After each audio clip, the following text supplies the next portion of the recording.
মুসলমানেরা সামনে রমজান মাস আসতেছে। ওই রমজান মাসে আল্লাহ তাআলার কোরআনুল কারীম তেলাওয়াত করলেন, যে কোনো একটা ছোট্ট নেক আমল করলে আমলনামার মধ্যে 70 থেকে 700 গুণ পর্যন্ত সওয়াব দেওয়া হবে। একবার কি চিন্তা করেছো, যদি আল্লাহ তাআলার কোরআনুল কারীম তেলাওয়াত করতা আর যদি পারতা এক খতম কোরআন তেলাওয়াত করতে, আল্লাহ তাআলা 70 থেকে 700টা কোরআন খতমে সওয়াব আমলনামায় দিত। গত রমজান মাসে আমি আমার মসজিদের কয়েকটা মুসল্লিকে দেখলাম আল্লাহ তাআলার কোরআন শরীফ খুইলা ওই কোরআনটা বুকের মধ্যে দইরা দইরা কান্দে। আমি আমার মুসল্লিদেরকে বললাম, আব্বুজি কান্দেন কেন? আমারে কয়, শামিম দাদা গো, তুমি যেই দিন মসজিদে প্রথম জুমা পড়াইতে আসছো ওই দিন কোরআন তেলাওয়াতের ফজিলতের ওয়াজ করছিলা। তুমি বলছিলা আল্লাহর কোরআন যেই ব্যক্তি পড়তে পারে আর যদি নাও পড়তে পারে মুহাব্বতের সম্পর্ক লাগায় দেয়, আমার আল্লাহ তাআলা বান্দা তারা অসংখ্য নিয়ামত প্রদান করে দেয়। এরপর থেকে আল্লাহর কোরআন পড়তে পারি আর না পারি, এরপর থেকে আমি আল্লাহ তাআলার কোরআন তার বুকের লগে লাগায় লাগায় কান্দি। আমি জিজ্ঞাসা করলাম, বাবা কান্দেন, অসুবিধা নাই, তবে চেষ্টা করেন আল্লাহ তাআলার কোরআনুল কারীম শিক্ষা গ্রহণ করার জন্য। এ মুসলমান, এ নবীর উম্মতের দলেরা, এটা যদি করতে পারেন আপনি বড় অসংখ্য জায়গায় সম্মানিত হয়ে যাবেন। হুজুর কেমনে গো, কেমনে জানতে চাই। দামেস্কের জমিনের বড় মাপের একজন আল্লাহ তাআলার বান্দা, উনি বলেন আমি মিশরে গেলাম ব্যবসা করার জন্য। মিশরের বড় গুরুস্থানের মিশরের একজন আল্লাহর বান্দা, উনি বলেন আমি দামেস্কে গেলাম ব্যবসা করার জন্য।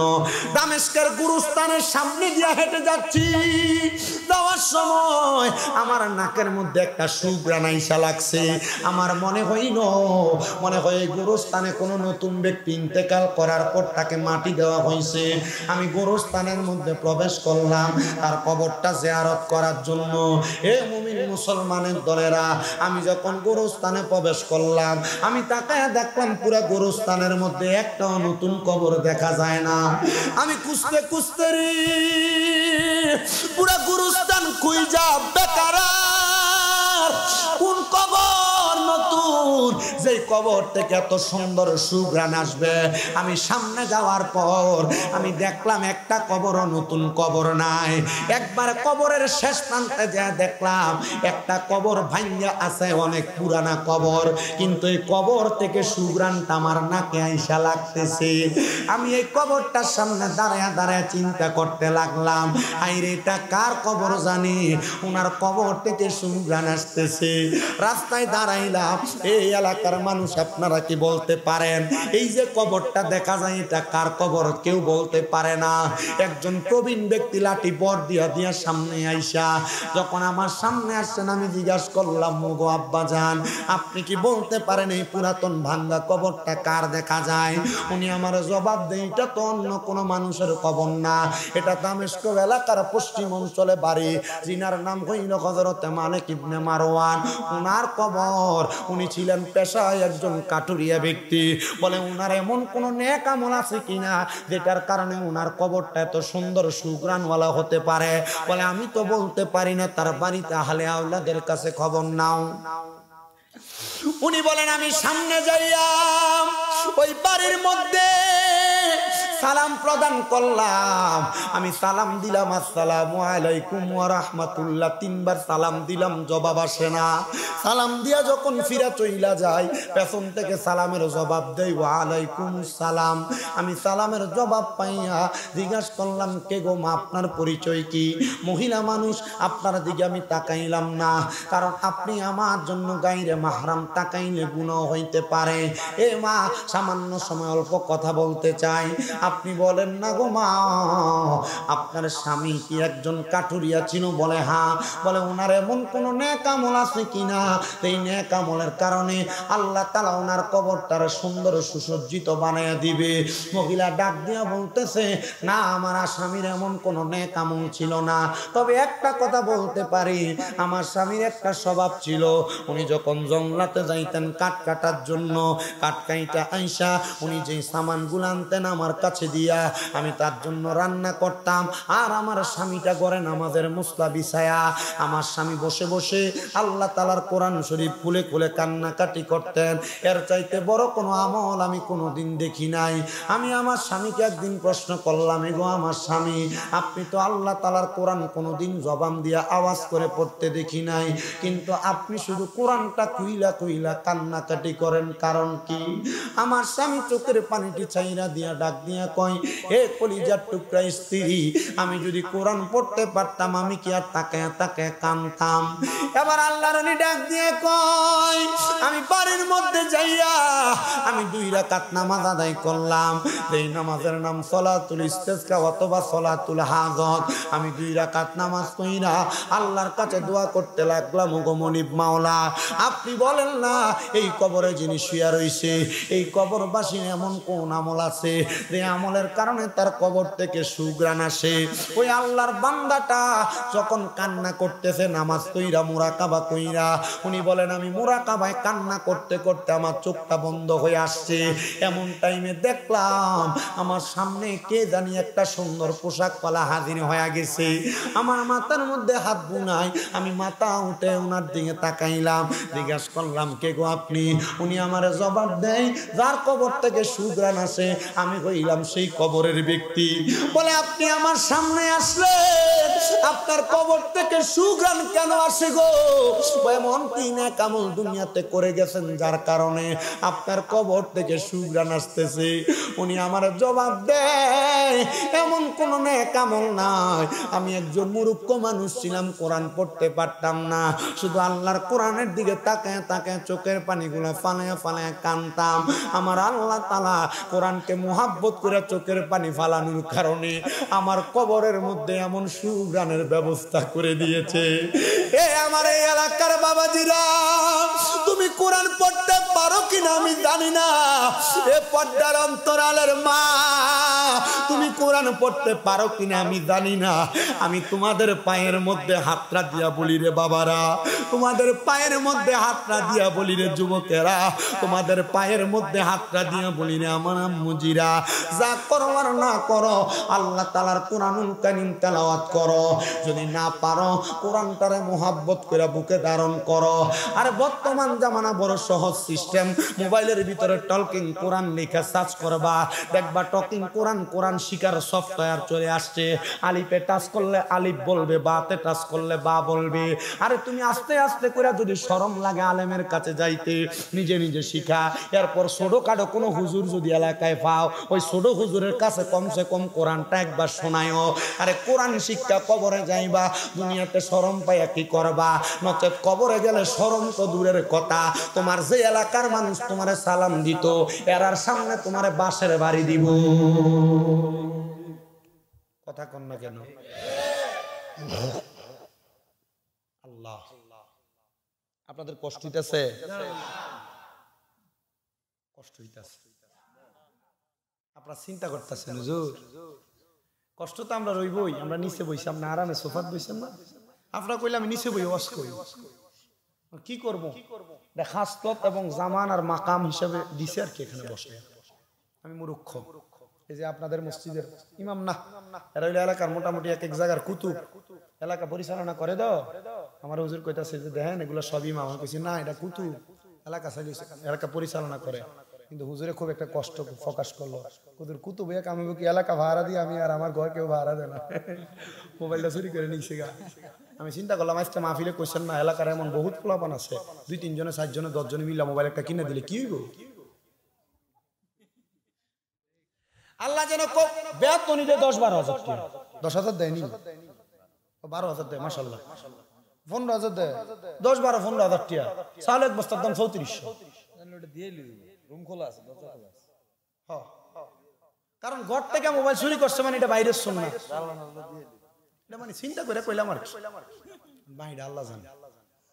আছে বহুত সম্পদওয়ালা আছে না, চেষ্টা করলে ইনশাআল্লাহ দিব। হযরত ওমর রাদিয়াল্লাহু তাআলা আনহু চাদর চুরি করে নিছে, চাদর কি চুরি করে নিছে? চাদর। ওমর রাদিয়াল্লাহু তাআলা আনহু কয় এত শখের একটা চাদর ছিল, বাইতুল মাল থেকে কোনো কিছু গ্রহণ করলাম না, একটা চাদর গ্রহণ করলাম, নিয়ে গেল।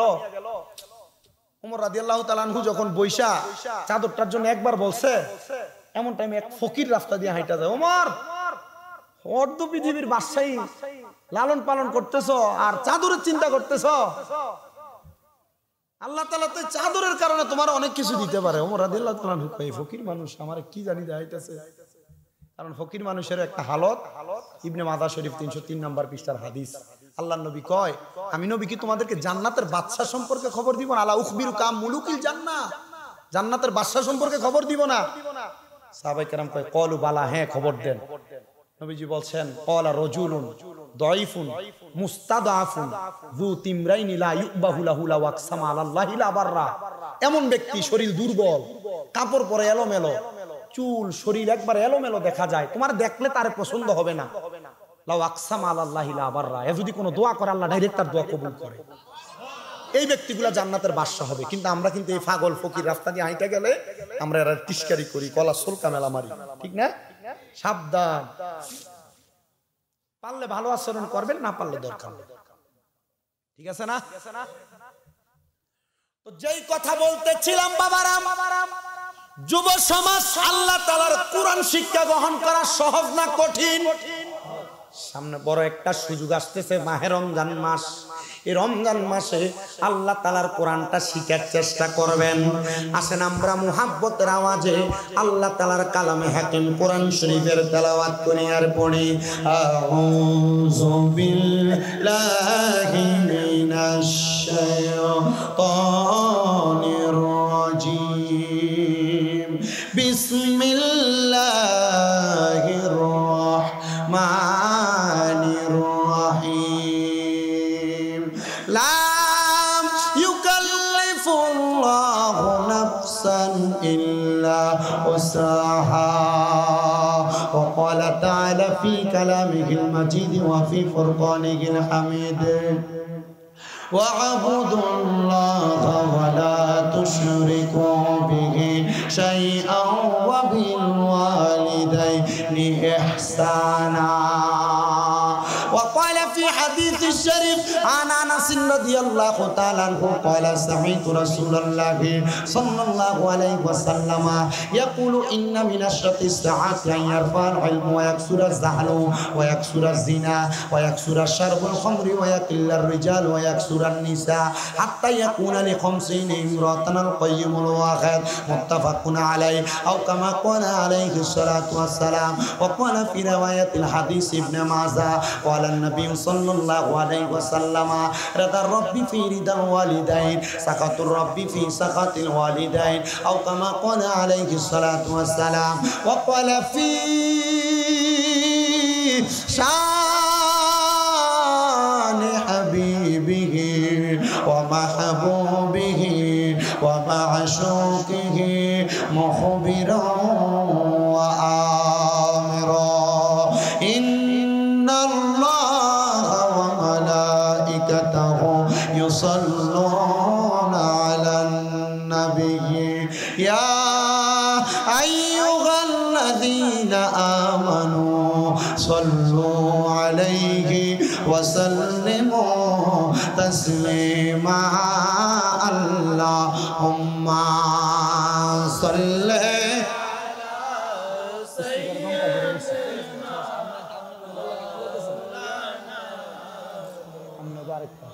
وعلى آله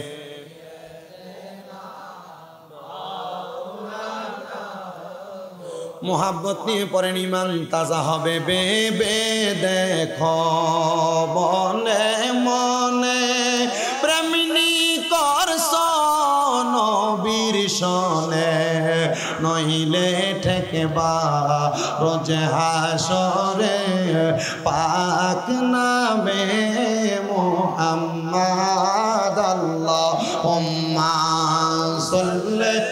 মোহাব্বত নিয়ে পড়েন ইমান তাজা হবে। মাওলানা মুহাম্মদ ওয়ালা আলি সাইয়্যিদিনা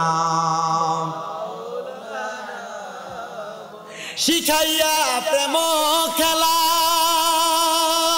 কই লুকাইলা কামলিওয়ালা একবার দেখা দিয়া মিঠাও জালা মুহাম্মাদিয়া রাসূলুল্লাহ আল্লাহুম্মা সাল্লি মারহাবা মারহাবা। এবার ভাল লাগতেছে আমার কাছে।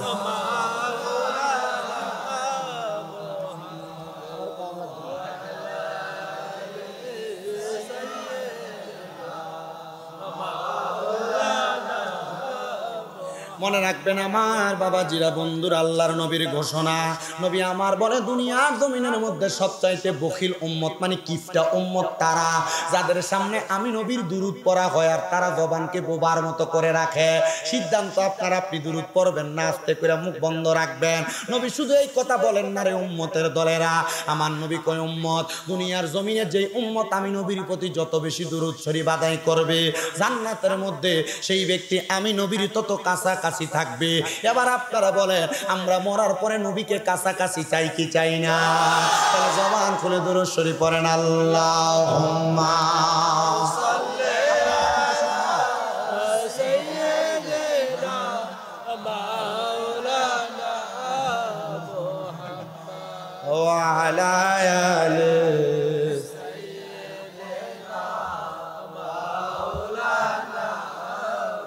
মুহাম্মদ লা ইলাহা ইল্লাল্লাহ লা ইলাহা ইল্লাল্লাহ লা ইলাহা ইল্লাল্লাহ লা ইলাহা ইল্লাল্লাহ লা ইলাহা ইল্লাল্লাহ লা ইলাহা ইল্লাল্লাহ হাসবি রব্বি জাল্লাল লা পরের মাফি কলবি গায়রুল্লাহ নূর মুহাম্মদ জোরসে নূর মুহাম্মদ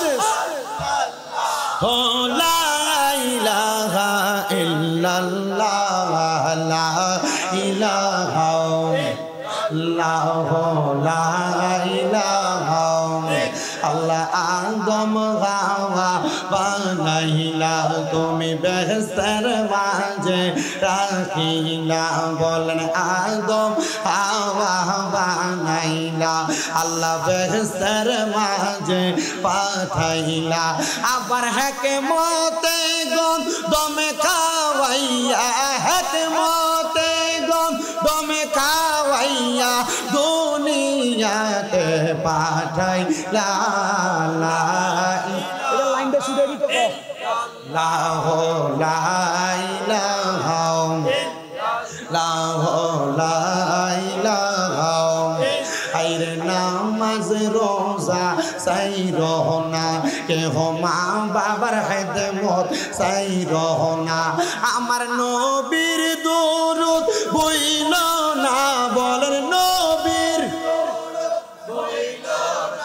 আমার নবীও তোমায় বলবে না লা ইলাহা ইল্লাল্লাহ লা ইলাহা আইরে অনেক দূরে মদিনা আমরা কেমনে যাব জানি না। আপনারা বলেন মদিনা যাইতে চাই কি চাই না?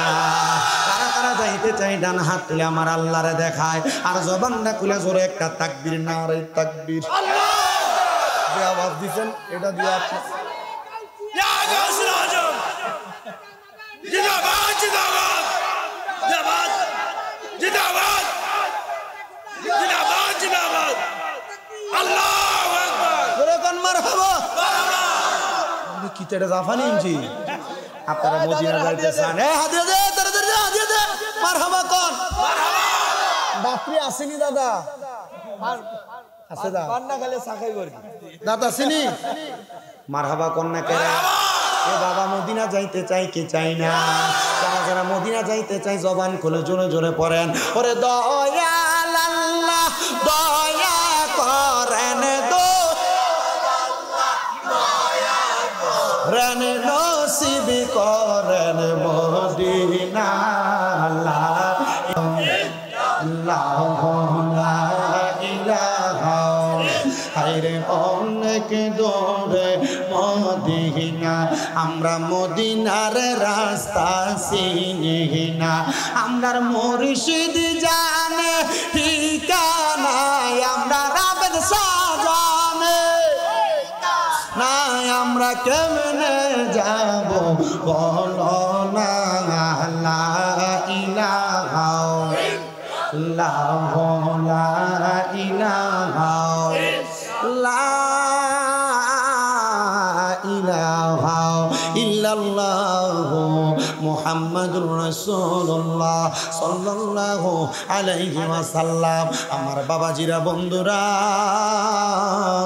আজকের মাহফিলে আমরা যারা বসলাম, আপনারা অবগত হয়ে গেছেন মাহফিলে তাবারুকের ব্যবস্থা আছে। যদি আমি কাউকে প্রশ্ন করি, ও বুজির্গ, আপনারা কেন মাহফিলের মধ্যে বসলেন? তাবারুক দিবে এই জন্য। বলবে হুজুর না, আমরা এই জন্য বসি নাই। কেন বসছেন রে বাবা? বলে হুজুর আমরার জীবনে অনেক গুনাহ, আমরার গুনার খবর যদি আমরার মা জানতো, আমরার সন্তান বলে পরিচয় দিত না। বাপের গুনাহ যদি সন্তান দেখতো, সন্তান বলে একবার বাবা বলে পরিচয় দিত না। এ পর্দার অন্তরালে আমার মা গো, তোমার জীবনের গুনাহ যদি তোমার সন্তান দেখতো, একটাবারও মা কইয়া পরিচয় দিত না। আমি শামীম দাদার গুনাহ যদি তোমরা দেখতারে বাবারা, আমি শামীম দাদারে তোমরা এলাকার মধ্যে প্রবেশ করতে দিতা না। আল্লাহ তাআলার দরবারে লাখ লাখ শুকরিয়া, আমার আল্লাহ তাআলা দয়া কইরা মায়া কইরা আজকের জান্নাতের বাগানে আসার বসার ক্ষমতা দিয়েছে। কিন্তু অনেক গুনাহ করলাম, এই গুনার খবর তো কেউ জানে না। এই জীবনের গুনাহগুলা কেমনে মাপ করাইবা? খবর রাখছো নি রে তোমরা? আল্লাহ তাআলা যখন ধরব, শক্ত কইরা ধরব, ওই ধরা ধরলে তুমি বাঁচতে পারবা না। এই জন্যই তো আশিক রাসূলরা পাগল পারা হইয়া যেই কোনো রব্বানি হক্কানি পীরের হাতে হাত দেয়, হাতে হাতটা দিয়ে জীবনের গুনাহগুলা মাপ করানোর চেষ্টা করে। ও হুজুর, আমরার জীবনের গুনাহ কেমনে মাপ করাইব? আল্লাহর হাবিবের ঘোষণা, লিকুল্লি শাইইন সাকালা, প্রত্যেকটা বস্তুকে পরিষ্কার করার এক একটা যন্ত্র আছে। সাহাবায়ে কেরাম বলে, নবী গো, আপনার উম্মতে যে গুনাহ করবে, উম্মতের কলবের ময়লা পরিষ্কার করার যন্ত্রটা কি? ওই বামস্তনের দুই আঙ্গুল নিচে যে তোমার লতিফে কলব সাদা গোস্তের টুকরাটা, এটার মধ্যে গুনার কারণে তোমার কালো কালো দাগ পড়ে গেছে। ওই গুনাহগুলা কেমনে মাপ করাইবা? আমার নবী ডাক দিয়ে কই, ওয়াসিকালাতিল কুলুবি যিকরিল্লাহ, উম্মতের কলবের ময়লাগুলা পরিষ্কার করার যন্ত্রটার নাম হলো আল্লাহ নামের জিকির। আসেন বাবারা, বন্ধুরা, জীবনের গুনার কথা স্মরণ কইরা চোখটা বন্ধ করে দিয়া এককালে এক সুরে মুহাব্বতের আওয়াজে আমার আল্লাহ তাআলার ইসমে জাতের জিকির করেন। এই মুসলমানেরা, আর আমি ডাইনে বামে যাচ্ছি না রে বাবারা, আমি ডাইনে আমার আলোচনার ধারাবাহিকতা রক্ষা করতেছি। আল্লাহ তাআলার কোরআনুল কারীম থেকে দুইটা আয়াতের দুইটা খণ্ডাংশ তেলাওয়াত করেছি, যেইখানে আমার আল্লাহ পাক রব্বুল আলামিনের ঘোষণা। আল্লাহ বলেছেন, বিসমিল্লাহির রহমানির রহিম, লা ইউকাল্লিফুল্লাহু নাফসান ইল্লা উসআহা। আমার আল্লাহ তাআলা জানায়া দেয়, বান্দা, আমি আল্লাহ কারোর সাধ্যের বাহিরে কোনো কিছু চাপায়া দেই না। এ মুসলমান, এ নবীর উম্মতের দলেরা, আমার আল্লাহ যে কারোর সাধ্যের বাহিরে কোনো কিছু চাপায়া দেয় না। এটার দ্বারা আপনি কি বুঝলেন আমি তো বুঝি নাই, তবে আপনাদেরকে আমি একটা কথা বুঝাইতে চাই। আপনি স্মরণ করেন ওই দিনটার কথা, যেই দিন আপনি দুনিয়াতে ছোট্ট হয়ে আসছিলেন, এখন আপনি বড় হইছেন, আপনি বৃদ্ধ হইছেন, এখন আপনার চুলদারি গজায়া পাইকা গেছে গা। ও মুসলমান, আপনি আপনার হায়াতে জীবনে অনেক মানুষ দেখেছেন। এক রকমের মানুষ আছে ধনী, এক রকমের মানুষ আছে গরিব। এবার আপনারা বলেন, ধনী গরিবের মাঝে মানুষ হিসেবে পার্থক্য আছে না নাই? জোরে কয় না, আছে না নাই? কিন্তু আমার আল্লাহর কাছে এই মানব জাতিটা একরকম, কিন্তু ধনী গরিব আইসা মানুষটার পার্থক্য তফাৎ বাড়াইয়া দিছে। হঠাৎ করে পয়সার মালিক হওয়ার পর রাস্তা দিয়ে হাইটা যায়, আর এলাকার রিক্সার ড্রাইভাররে আর এলাকার নিম্নবিত্ত মানুষকে সালাম দেয় না। অহংকারের কারণে তার পাও মাটিতে লাগে না। এমন অনেক লোক এলাকার মধ্যে তৈরি হয়ে যায়। এ নবীর উম্মতের দল, এ আশিক রাসূল ভাই বাবারা, আমি কেন এই কথাটা বললাম শুই না নাও। আমার আল্লাহ কারোর সাধ্যের বাহিরে কোনো কিছু চাপায়া দেয় না। এলাকার মধ্যে বেড়ার ঘরে, টিনের ঘরে ঘুমায়, বিল্ডিং ঘরে ঘুমায় এমন লোক আছে, কিন্তু টিনের ঘরে ঘুমায়া ঘুমায় অনেক মানুষ চিন্তা করে, আল্লাহ যদি আমার একটা দামি বিল্ডিং বানানোর ক্ষমতা দিত। কিন্তু এই পাগল জানে না, টিনের ঘরে ঘুমায়া আল্লাহ তাআলার যদি শুকরিয়া আদায় করে, আমার আল্লাহ পাঁচতলার মধ্যে ঘুমায়া বান্দা যে এই তারে বলো এই স্পিকার লাইনটা খুলতে বন্ধ করে দাও। এখন যেভাবে চলে মাইকের আওয়াজে চলবে। আর আমার টাকা দিয়ে আনছে, এমনি আনছে না।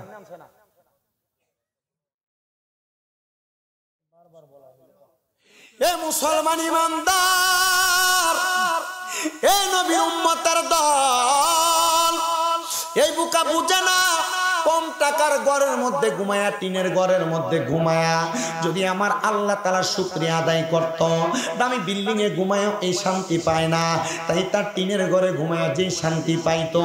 কিন্তু না রে মুসলমান, না, বান্দা তো আল্লাহ তাআলার শুকরিয়া আদায় করতে রাজি না। আবার দামি বিল্ডিং এ যেই ব্যক্তি ঘুমায় সেই ব্যক্তি চিন্তা করে, আল্লাহ যদি আমার একটা আরো বিল্ডিং এর মালিক বানাইতো, তাইলে একদিন এই বাড়িতে আর একদিন ওই বাড়িতে থাকতাম। ওই পাগলা বুঝে না দুনিয়ার জমিনের মধ্যে আল্লাহ তারা যা দিতে শুকরিয়া আদায় করা লাগে, শুকরিয়া আদায় করলে আল্লাহ তার নিয়ামতটা বাড়াইয়া দিবে। কিন্তু আমরা তো নাফরমান বান্দা, আমরা তো আল্লাহ তাআলা শুকরিয়া আদায়ও করি না। এই নবী উম্মতের দল, এ আশিক রাসূল ভাই বাবারা, পর্দার অন্তরালের মা বোনেরা, আপনাদের সবার কাছে আমার আপনারা আল্লাহ তাআলা শুকরিয়া আদায় করবেন। বেশি সম্পদের কামনা করার দরকার নাই, বেশি বিল্ডিং এ ঘুমানোর ক্ষমতা অন্তরে ধারণ করার দরকার নাই। বলে হুজুর কেন গো, কেন গো? বলে কারণটা কি? মনে রাখবা তোমার আসল ঘরটা কিন্তু কবর। ওই কবরে যদি চইলা যাও তাইলে তোমার দামি বিল্ডিং পড়ে থাকবে, দামি ঘর পড়ে থাকবে, সবকিছু একবারে রোশানলের মতো নষ্ট হয়ে যাবে। কিন্তু মুসলমান ও নবীর উম্মতের দলেরা, তুমি কবরে যাওয়ার পর তোমার সন্তান সন্ততিরা, আহলে আওলাদরা তার মতো করে তার সম্পদগুলো ব্যবহার করবে। তুমি যদি এই টাকাগুলো হারাম টাকা দিয়ে জোরে যাও, তারা ব্যবহার করলে যেই গুনাহটা হবে এটা তোমার কবরের মধ্যে যাবে। এই জন্য অল্প কামাই করলে আলহামদুলিল্লাহ বলবেন, 300 কামাই করলে আলহামদুলিল্লাহ, 500 কামাই করলে আলহামদুলিল্লাহ, 5000 কামাই করলে আলহামদুলিল্লাহ, আবার 50,000এও আলহামদুলিল্লাহ। কারণটা কি? কারণটা কি? শোনো নিরে বাবারা, দামি বিল্ডিং বানায়, দামি বক্স খাট বানায়, দেখবেন ডাক্তার দোকানে ওষুধ, ঘুমের ওষুধের লাগা যায়, ঘুম আসে না ভালো কইরা, ঠিক না? আছে না? এই ঘরটাতে আপনারা কেন ঢুকছেন? এখন উনি কেন ঢুকছে? কেন ঢুকছে? কেন আপনি কেন ঢুকছেন? ওই সবই মানুষ আপনার দিকে তাকিয়ে রয়েছে, একটা কমেডি চলতেছে। কোন দিকে মাইক বাজানো? বাইরে মাইক বাজার দরকার নেই, এখানে বাজুক। সারাদিন কি করছে এরা জিজ্ঞাসবেন? আমার নিজেরও তো কষ্ট হইতেছে, এরা যা ভাড়া দিয়ে আনছেন অর্ধেক কি আমারে দিবেন, কারণ আমার কষ্ট হইতেছে না। এক জায়গার ভিতরে এই কথা কনে, আমার লগের এক হুজুরের খাটাতে মানে স্টেজের তলে ঘুমাইছে, বাইরে এসে একটু বাড়াই দিচ্ছে, বলছে ঠিক আছে তাহলে 3 ভাগ করে, তারা 2 ভাগ দিয়ে আমার 1 ভাগ দিও। এই কথা কনে আরেকটু বাড়াই দিচ্ছে, আচ্ছা ঠিক আছে তাহলে তারা পুরাটাই দেলাইও, নিজে ইচ্ছা করে এমন করছে, হুজুর তারা এবার বাড়াই দিতাম না। বুঝতে পারছে? মাইক অতলা ডিস্টার্ব দিলে কামাইবো, সারাদিন চলে গেল, প্রথম থেকে এমন অবস্থা, স্পিকার থেপ করতেছে। এ মুসলমান ইমানদারেরা, দামি বিল্ডিং বানায়া, খাট বানায়া ডাক্তার দোকানে ঘুমের ওষুধের জন্য যায়, ঘুম হয় না ভালা কইরা। এটার একটা কারণ আছে, কারণটা হইল হয়তো বা এই টাকাগুলা হারাম টাকা দিয়া বিল্ডিং বানাইছে, হারাম টাকা দিয়া দামি খাট বানাইছে, হারাম টাকা দিয়া সুন্দর রাজপ্রাসাদ বানাইছে। কিন্তু টাকা দেখেন সারাদিন পর্যন্ত রিক্সা চালায়, খেতে খামারে কাজ করে, অফিসের মধ্যে কাজ করে, হারাম নাই। বাড়িতে আইসা কোনো রকম মুজলা দিয়া পান্তা ভাত খেয়ে ঘুমায়, নাকটাই না ঘুমায়, সকালবেলা উঠে। ও মুসলমান ইমানদারের দলেরা, বোঝা যায় হারামের মধ্যে কোনো আরাম নাই। সুখের মধ্যে যদি পাইতে চাও সুখটা, হালাল খাবারটা খাও, দেখবা তুমি বড় সুখ পাইবা, বড় শান্তি পাইবা। কিন্তু আমরা মুসলমান তো টাকা দিয়া টাকা বাড়ানোর ব্যাপারে এক্সপার্ট, হারাম টাকার জন্য বড় এক্সপার্ট। বলো হুজুর কেমনে? কয় মাসে 1 লাখ টাকা লাগাইলে তো মাসে মোটামুটি একটা ভালো অ্যামাউন্টে আছে, এটার নাম দেয় সুদ। আছে না নাই? ও বন্ধু, এই সুদখোরগুলা সমাজের মধ্যে মসজিদের সভাপতি হয়, এই সুদখোরগুলা মসজিদের সেক্রেটারি হয়, সুদখোরগুলা এলাকার সর্দার হয়, মাতাব্বর হয়। আপনারা বলেন এমন অবস্থা সোনার বাংলাদেশে আছে না নাই? শুধু আছে বললে চলবে না, বাংলার সমাজের আনাচে কানাচে বহু জায়গার মধ্যে এমন অবস্থা। ও বন্ধু, শুধু বেড়া মানুষ সুদ খায় না, এখন আবার সুদের ব্যবসাটা মহিলারাও করে, বাড়ি বাড়ি কিস্তির নাম দিয়া সুদের ব্যবসা বিটেনে করে।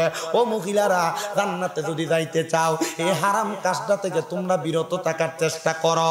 পর্দার অন্তরালের আমার মা এই সুদ শুধু এই জায়গায় না, এলাকার মধ্যে মানুষ সুদখোর বলবে। এই জন্য দেখবেন এলাকাতে আর সুদের ব্যবসা করে না, জায়গা জমি বেচে ব্যাংকে নিয়ে এককালীন টাকা রাখে, মাসে মাসে তুল্লা খায়। এটার নাম দিছে আবার ন্যাশনাল নাম FDR। এককালীন 10 লাখ রাখলে 10 বছর পরে 20 লাখ ফেরত পাইবো। এটাও একটা সুদ, কিন্তু আমরা বুঝি না। আরেকটা আছে যেটার নাম হলো DPS। আপনার বউ আপনারে ফার্ম দিয়া খাওয়ায়, বলো হুজুর কেমনে খাওয়ায়, কারণটা কি বোঝান না গো? এটার কারণটা সহজ, এটার কারণটা সহজ। আপনার স্ত্রী আপনার কথায় বলে, হ্যাঁ তুমি যে যা ইনকাম করো সব শেষ কইরা ফেলাও, আমাদের ছেলে সন্তানের ভবিষ্যৎ আছে, ভবিষ্যতের জন্য কি কিছু রাখবা না? এবার ব্যাংকে একটা অ্যাকাউন্ট খুলে DPS করে, এই DPS এর হারাম টাকা দিয়ে সন্তানের ভবিষ্যৎ করবা। আল্লাহর কসম এই ফুট বালা ফুট হইতো না, এটা কুফুত হইব। এই ফুট কোনোদিন মা বাপরে বাদ দিত না। এটা নিয়ে মা বাপরে নিয়ে সুন্দর মতো করে নিয়ে বৃদ্ধাশ্রমে দিব। এটা মা বাপরে বাদ দিত না, জুদা করবা, আলাদা করব। এজন্য তোমাদের কাছে আবদার, রিক্সা চালাই ইনকাম করে অল্প টাকা সন্তানরে দিয়া যাইবা, মাথার গাম পায়ে ফালাইয়া সন্তান অল্প টাকা দিয়া যাইবা, হারাম টাকা দিয়া সম্পদ গইরা দিয়া যাইবা। কবরে গেলে বাসের বাড়ি তুমি খাইবা, ফুটে খাইতো না। কারণ কি জানো? ওই কবরে যাওয়ার পরে তোমার সন্তানের কাছে একটা আমল চাইবা, সন্তান বলবে আপনারে চিনি না। স্ত্রীর কাছে একটা আমল চাইবে, স্ত্রী বলবে চিনি না। তো কি হবে? ওই আমল 1 লাখ দিয়া কি হবে? তোমার সম্পদ দিয়া যদি বলে তারা তোমারে চিনি না। শোনেন না রে বাবা, আল্লাহ তাআলার একজন বন্ধু, জিনার না বাড়ি হইল বলক এলাকার, যার নাম হযরতে আহমদ খুজাইমা রহমতুল্লাহ আলাইহি। আহমদ খুজাইমা বলে, ও জগতের মানুষেরা, আমি আল্লাহ তাআলার ইবাদতে বড় পারদর্শী, আমার ইবাদতের দিক দিয়া কেউ প্রতিযোগিতা করে না। এলাকার সব মানুষ জানে আহমদ খুজাইমারে 10 বেলা ভাত খাওয়াইলে এত খুশি হইতো না, 2 রাকাত নামাজ পড়তে সময় দিলে যত খুশি হইব। আর আমরা খানার এত পাগল, আমরা টাকা পয়সার এত পাগল, আমরা দুনিয়ার জমিনে যেই কোনো কর্মকাণ্ডের মধ্যে থাকি না কেন, যদি আমারে কোনো বাজে মানুষও কয়, হ্যাঁ বাজে মানুষের লগে যে তার পক্ষে সিকুলি গাইবা, তোমার দেওয়া হবে 5000 রাজি।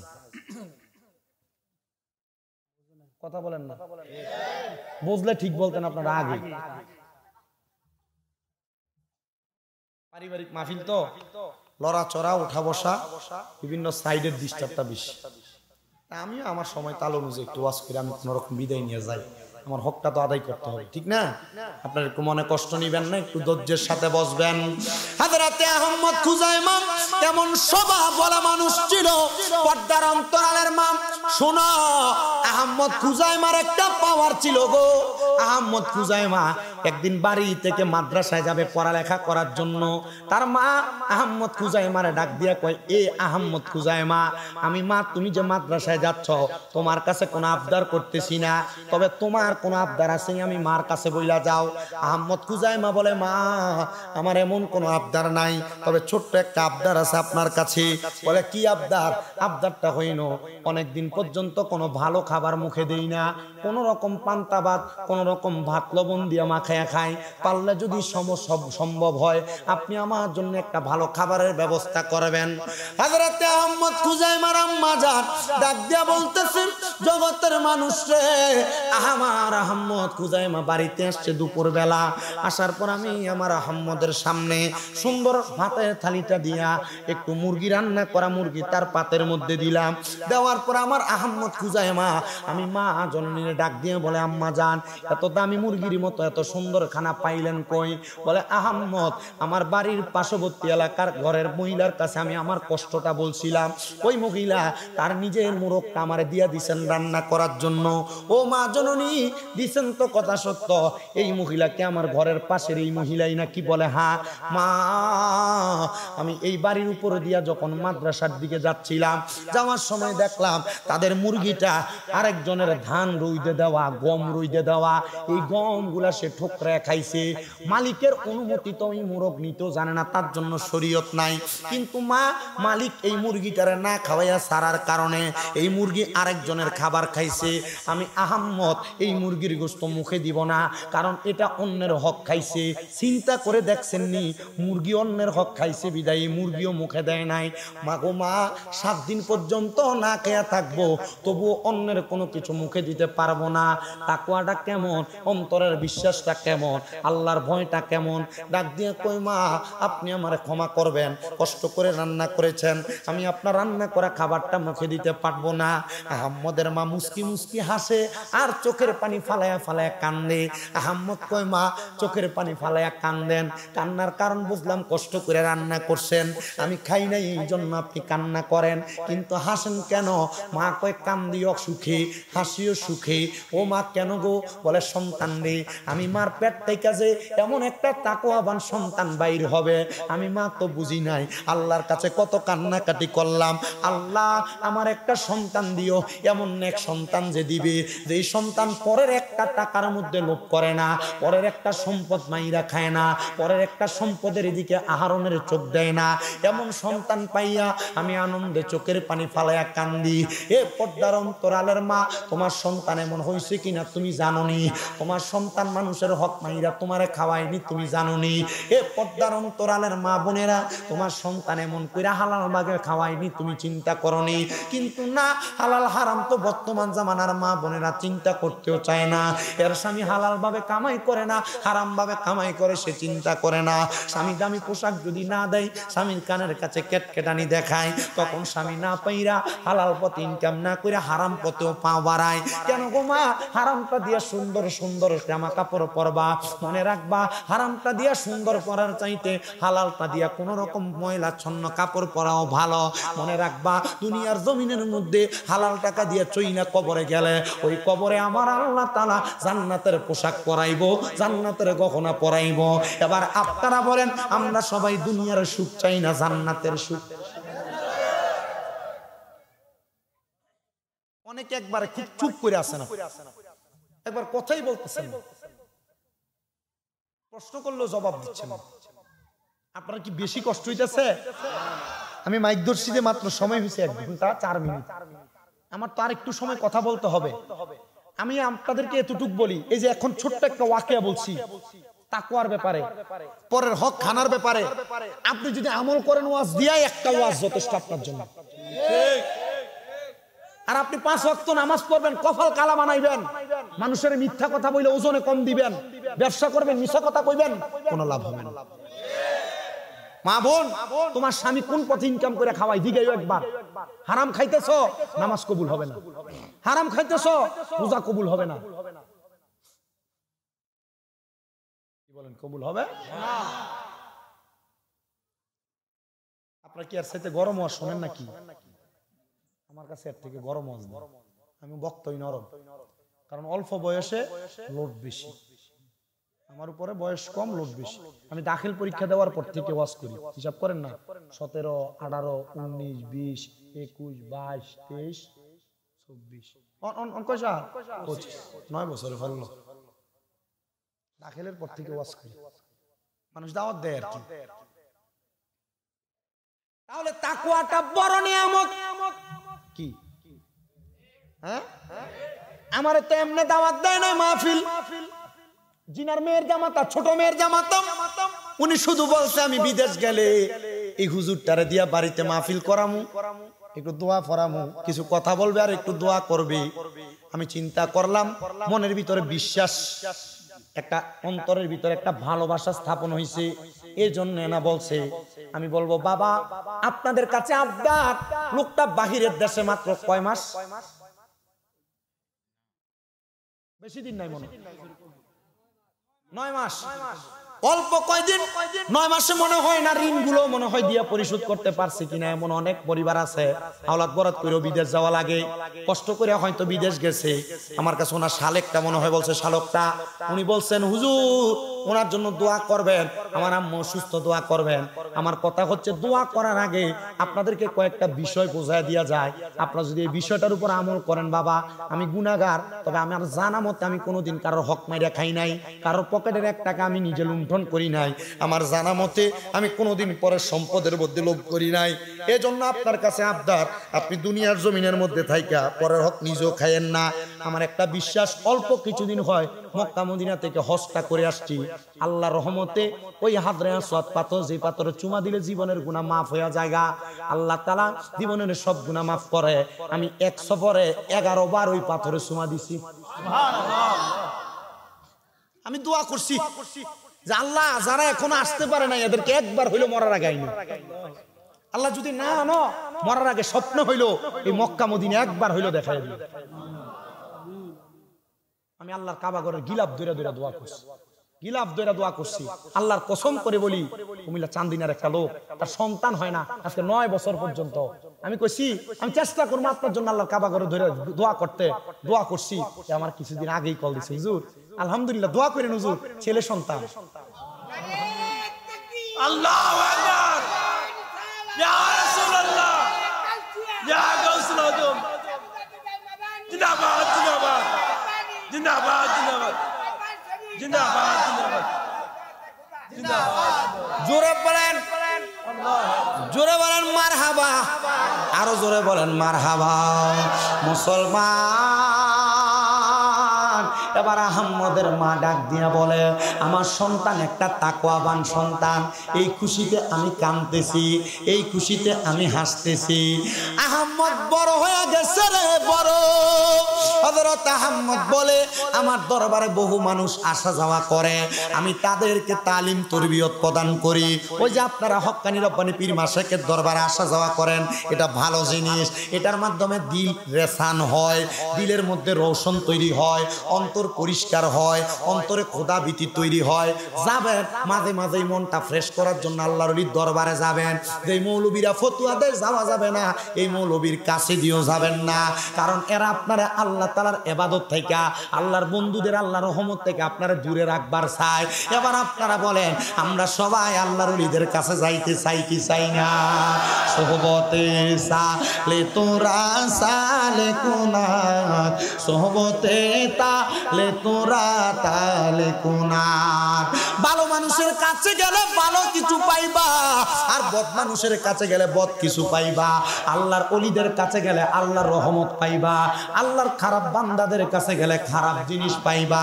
এবার আহম্মদ বলে, আমার কাছে সব সময় একটা মানুষ আসা যাওয়া করত, হঠাৎ করে ওই মানুষটা আমারে ডাক দিয়া কয়, এ আহম্মদ,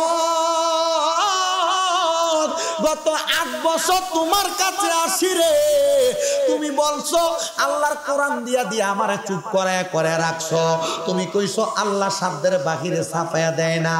আহম্মদ রে, তোমার কাছে আমি একটা কথা বলতে চাই, আমার তো কোনো কামাই রুজি নাই, কোনো সম্পদ নাই, আমি কি কাজ করব আমি এটা চিন্তা করে পাই না। অনেকে এই কথা চিন্তা করে আর সিগারেট টানে, এমন অবস্থা হয়, কথা কন্যা ঠিক কিনা? আরে না, যদি রিক্সা চালানো হয়, রাস্তার মধ্যে শুধু কোনো রকম আমরা বেচা শশা বেচা হয়, এটা হালাল কাম, শরমাইবা না, কাজে লাইমা যাইবা। মনে রাখবা, দুনিয়ার জমিনে বহু সরকারি চাকরিজীবীর থেকে রাস্তার ভিতরে যারা হকারি করে ব্যবসা করে তার বেতন বেশি। ঠিক আছে, এখন আমরা বেচে গেলাম কত ফান, হুজুর মিনিমাম 800-900 খায়।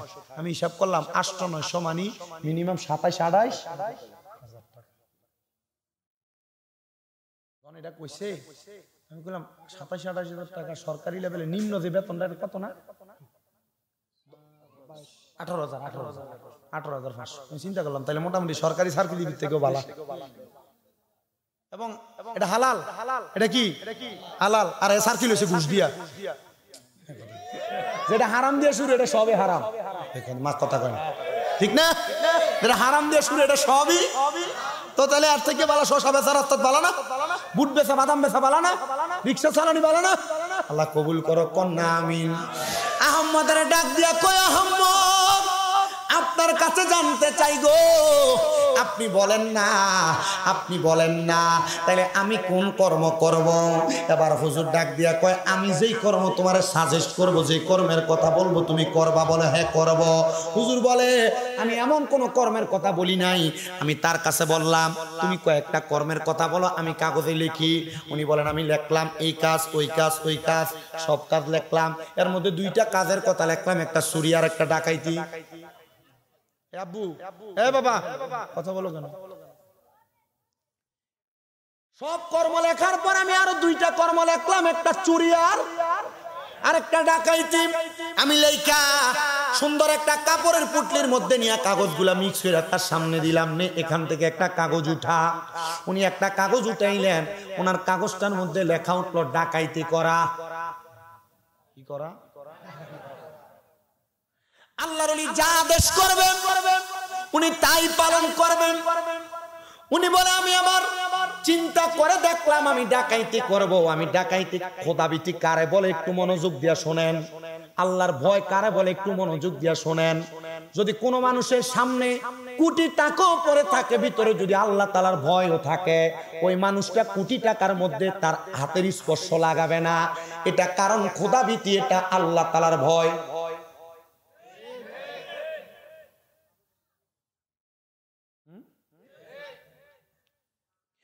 এ মুসলমান ইমানদার, আল্লাহর বান্দা বলে পুরো এলাকার ডাকাতের সর্দারের সঙ্গে আমি ডাকাইতি নাম লেখায়া ডাকাতি করতে গেলাম। কোন ডাকাতির সরঞ্জাম আমি জোগাড় করতে পারি নাই, ওনাদের সরঞ্জাম দিয়ে আমি ডাকাতি করতে গেছি। তো আমি দেখলাম ওই বড় সমুদ্রের মধ্য দিয়া বড় একজন ব্যবসায়ী তার সম্পদ গুলা নিয়ে মহাজন মানুষ জাহাজে করে করে চলে যাচ্ছেন। আমি যাওয়ার পরে তাকায়া দেখলাম